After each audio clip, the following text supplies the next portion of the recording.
નમસ્કાર ગુજરાત। આજના મુખ્ય સમાચારોમાં આપણે જાણીશું કે 25,000 રૂપિયાની સહાય તો ફેરિયાઓ માટે ખુશખબર તો ગરમી વચ્ચે તેમજ પરીક્ષાને લઈને નિયમ તો આજનું હવામાન તેમજ સરકાર માટે રાહતના સમાચાર તો મોદી દ્વારા ઉદ્ઘાટન તો વિદ્યાર્થીઓ માટે સેવાનું કામ તેમજ પ્રધાનમંત્રીનું વાક્ય તેમજ કેરીનું આગમન તો ગેસના ભાવમાં ઘટાડો તો રામ મંદિરને ખતરો તેમજ ખેડૂતોને 15 લાખ રૂપિયાની લોન તેમજ ગામડાઓ માટે ખુશખબર તો ખેડૂતોને 42,000 રૂપિયાની સહાય। તો જાણીશું આજના સૌથી મોટા સમાચાર આ વિડીયોની અંદર। મિત્રો દરેક સમાચાર દરેક માહિતી જણાવવું એ પહેલાં ગુજરાતના દરેક મિત્રો આ પરોઢ સમાચારમાં જે નવા છે તે બધાને મારી વિનંતી છે કે અત્યારે જ સબસ્ક્રાઇબ કરો અમારી પરોઢ યુટ્યુબ ચેનલ, જેથી કરીને આજના જે કામના અને મહત્ત્વના સમાચાર છે એ સૌથી પહેલાં તમને મળી જાય। તો જોઈએ સૌપ્રથમ મોટી ખબર તો 25,000 રૂપિયાની સહાય। મિત્રો નમો સરસ્વતી યોજના હેઠળ વિજ્ઞાન પ્રવાહની અંદર અભ્યાસ કરતા જે વિદ્યાર્થીઓ છે એમને સરકાર દ્વારા પ્રોત્સાહન આપવામાં આવશે।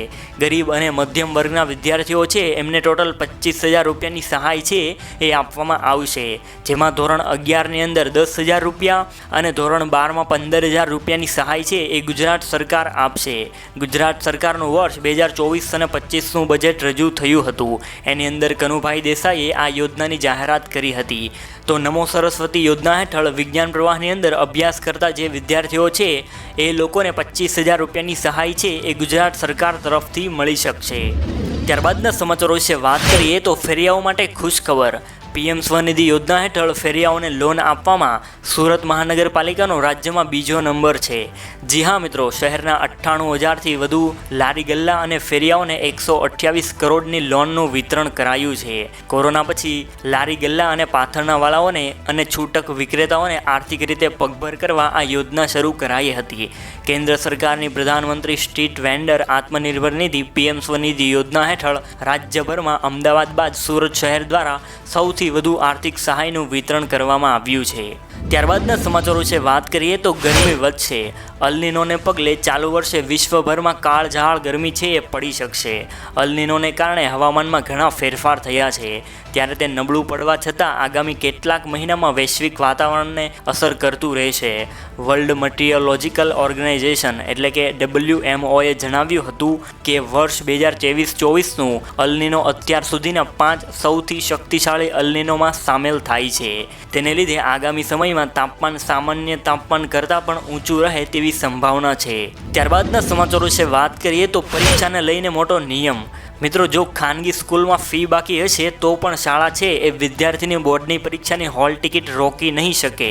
આગામી 11 માર્ચથી શરૂ થતી ધોરણ 10 અને ધોરણ 12ની બોર્ડની પરીક્ષાને લઈને જિલ્લા શિક્ષણ વિભાગ દ્વારા શાળાઓને ખાસ સૂચના આપવામાં આવી છે। વિદ્યાર્થીઓને ફી ન ભરી હોય તો તેમની હોલ ટિકિટ અટકાવી શકાશે નહીં અને તેને પરીક્ષામાં બેસવા માટે રિસિપ્ટ ખાલી આપવી પડશે। શહેરી વિસ્તારમાં આવા 6 જેટલા કિસ્સાઓ સામે આવ્યા છે, જેમાં હોલ ટિકિટ શાળાએ અટકાવી હોય અને વિદ્યાર્થી અટવાણા હોય। આથી હવે ફી બાકી હોય તેવા વિદ્યાર્થીને શાળા દ્વારા રોકી શકાશે નહીં। ત્યારબાદના સમાચારો વિશે વાત કરીએ તો મિત્રો આજનું હવામાન। વાવંટોળિયાની સાથે વરસાદ આજે ફરીવાર ગુજરાતને પાણી કરી દેશે તેવું લાગી રહ્યું છે। હવામાન શાસ્ત્રી અંબાલાલ પટેલે ફરી એકવાર હવામાન પલટાની આગાહી કરી છે, તેમજ આગામી સમયમાં કચ્છ અને ઉત્તર ગુજરાતમાં 8થી 11 માર્ચ દરમિયાન વાતાવરણ બદલવાની શક્યતા વ્યક્ત કરાઈ છે। હવામાન પલટાની સાથે સાથે આગાહી કરાઈ છે કે 18થી 20 માર્ચમાં પણ વરસાદ વરસી શકે છે અને વાદળછાયું વાતાવરણ પણ રહી શકે છે। ત્યારબાદના સમાચારો વિશે વાત કરીએ તો સરકાર માટે રાહતના સમાચાર। માર્ચ 2020માં દેશમાં કોવિડ રોગચાળો ફેલાયો હતો, ત્યારથી રોજગારની સ્થિતિમાં સુધારો થઈ રહ્યો છે। નેશનલ સેમ્પલ સર્વે દ્વારા જાહેર કરાયેલા સર્વે રિપોર્ટ અનુસાર દેશનો બેરોજગારી દર 2023માં 3.1% હતો કે જ્યારે 2022માં તે 3.6% અને 2021માં 4.2% હતો। સર્વેમાં સામે આવ્યું છે કે મહિલાઓમાં બેરોજગારીનો દર પણ 2023માં 3% પર આવી ગયો છે। 2022માં મહિલા બેરોજગારી 3.3% અને 2021માં 3.4% હતી।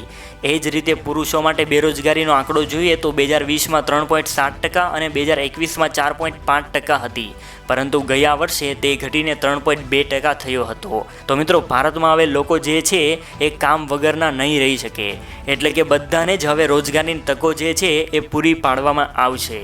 તો સામાન્ય જનતા માટે આ બહુ રાહતના સમાચાર હતા। ત્યારબાદના સમાચારો વિશે વાત કરીએ તો મોદી દ્વારા ઉદ્ઘાટન। મિત્રો 45 સેકન્ડમાં 520 મીટરનું અંતર કાપે છે આ મેટ્રો ટ્રેન। આ દેશની પ્રથમ અંડર વોટર મેટ્રો ટ્રેન છે કે જેનું પીએમ મોદી કોલકાતામાં ઉદ્ઘાટન કરવાના છે. હુગલી નદીની નીચે મેટ્રો ટનલ 16.6 કિલોમીટરની લાંબી છે. અંડર વોટર મેટ્રો હુગલીના પશ્ચિમ કાંઠે હાવડાને પૂર્વ કિનારે સોલ્ટ લેક શહેર સાથે જોડશે. તેમાં 6 સ્ટેશન હશે, જેમાંથી 3 અંડરગ્રાઉન્ડ છે. પીએમ મોદી દ્વારા ઉદ્ઘાટન કર્યા બાદ સામાન્ય લોકો પાણીની અંદર મેટ્રોની મુસાફરી કરી શકશે. આવી જ રીતે મિત્રો જો ગુજરાતમાં પણ હવે મેટ્રો બની રહી છે.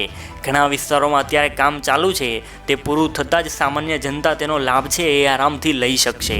ત્યારબાદના સમાચારો છે. વાત કરીએ તો વિદ્યાર્થીઓ માટે સેવાનું કામ. ગુજરાતના ગામડાના 261 પરીક્ષા કેન્દ્ર ફર્સ્ટ એડ કિટથી સજ્જ કરાશે.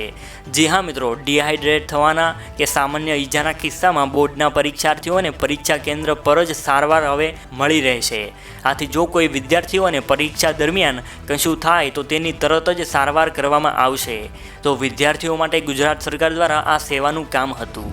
ત્યારબાદના સમાચારો છે. વાત કરીએ તો પ્રધાનમંત્રીનું વાક્ય. મિત્રો આજે દેશમાં એક એવી સરકાર છે કે જે વર્તમાનની ચિંતા કરે છે અને વિકસિત ભારતનો સંકલ્પ લઈને ભવિષ્ય માટે પણ કામ કરી રહી છે. મિત્રો આ વાક્ય પ્રધાનમંત્રી શ્રી નરેન્દ્ર મોદીનું છે કે તેમણે કહ્યું છે કે આગળના વર્ષોમાં દેશને મહાસત્તા બનાવવાના બહુ પ્રયત્નો થઈ રહ્યા છે. તેમાં સાથે નારી શક્તિમાં પણ વિશેષ ભાર આપવામાં આવી રહ્યો છે. આથી મિત્રો દેશની તમામ મહિલાને દરેક લાભો છે એ હવે મળી રહેશે.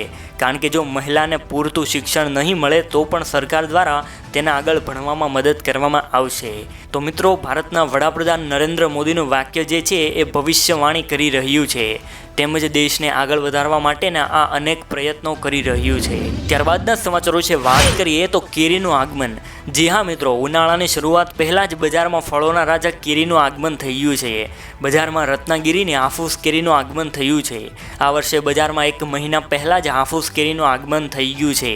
આ વર્ષ કેરીના ડઝનના ભાવ ₹1200થી લઈને ₹1500 હોવાનું સામે આવ્યું છે. ગયા વર્ષ કરતાં આ વર્ષે કેરીનો ભાવ ઓછો હોવાનું જાણવા મળ્યું છે. તેમજ 15 એપ્રિલથી બજારમાં કેસર કેરી છે એ પણ આવી શકે તેવી સંભાવના છે. ત્યારબાદના સમાચારો છે. વાત કરીએ તો ગેસના ભાવમાં ઘટાડો. લોકસભાની ચૂંટણી પહેલાં સીએનજી સસ્તો થયો છે. પ્રતિ કિલો ₹2.5નો ઘટાડો થયો છે. ગેસ કંપનીએ એક નિવેદન જાહેર કરીને સીએનજીના ભાવમાં ઘટાડા અંગે માહિતી આપી હતી. સાથે એ પણ જણાવ્યું કે ગેસની પ્રોડક્શન કોસ્ટ હવે ઘટી ગઈ છે, જેના કારણે મિત્રો સીએનજીની કિંમતમાં પણ ઘટાડો કરવામાં આવ્યો છે. નવી કિંમતો આજથી અમલમાં આવશે. મોંઘવારીના જમાનામાં સીએનજીના ભાવમાં થયેલા આ ઘટાડાથી લોકોને મોટી રાહત મળવાની આશા છે. તો મિત્રો ચૂંટણી પહેલાં સરકાર દ્વારા આ મોટી જાહેરાત કરવામાં આવી હતી. ત્યારબાદના સમાચારો છે. વાત કરીએ તો રામ મંદિરને ખતરો. મિત્રો રામ મંદિરની વેબસાઇટ હેક કરવા સાયબર હેકરોએ 5 કરોડથી વધુના પ્રયત્નો કર્યા હતા. આ વર્ષે 22 જાન્યુઆરીએ જ્યારે સમગ્ર દેશ રામ મંદિરમાં રામલલ્લાની પ્રાણ પ્રતિષ્ઠાની ઉજવણી કરી રહ્યો હતો, તે જ સમયે ચીન અને પાકિસ્તાનના હેકર્સ દ્વારા રામ મંદિર સાથે જોડાયેલા સાયબર ઇન્ફ્રાસ્ટ્રક્ચર પર નજર રાખી રહ્યા હતા. એટલું જ નહીં મિત્રો, રામ મંદિરની વેબસાઇટને હેક કરી નાખવાની પણ યોજના ઘડાઈ ગઈ હતી. પરંતુ સરકારની સતર્કતાને કારણે આ મોટી ઘટના છે એ ટળી ગઈ હતી.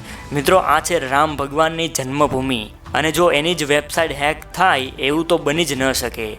જો મિત્રો આ વાત સાચી હોય તો તમે કોમેન્ટમાં તમારો અભિપ્રાય જરૂરથી જણાવજો. ત્યારબાદના સમાચારો છે. વાત કરીએ તો ખેડૂતોને 15 લાખ રૂપિયાની લોન મળશે. આ યોજના ખેડૂતો માટે બહુ મહત્વની છે. આર્થિક રીતે મદદ કરવા માટે મિત્રો મોદી સરકાર દેશના ખેડૂતોને પીએમ કિસાન એફપીઓ યોજના શરૂ કરી છે. અને મિત્રો આ યોજના હેઠળ ખેડૂત ઉત્પાદક સંગઠનને 15 લાખ રૂપિયા આપવામાં આવશે. મિત્રો દેશના ખેડૂતોને નવો ખેત વ્યવસાય શરૂ કરવા માટે આર્થિક સહાય છે એ આપવામાં આવશે. અને આ યોજનાનો લાભ લેવા માટે 11 જેટલા ખેડૂતોએ મળીને એક સંસ્થા બનાવવાની રહેશે.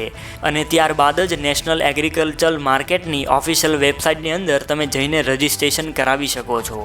જો તમારી અરજી પાસ થશે તો 11 જેટલી ખેડૂત મંડળીને 15 લાખ જેટલી સહાય વ્યવસાય શરૂ કરવા માટે મળી શકશે.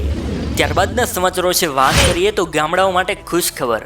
હવે મિત્રો દરેક ગામોને સિંચાઈનું પાણી જે છે એ મળી રહે એ માટે રાજ્ય સરકારે મોટો નિર્ણય લીધો છે.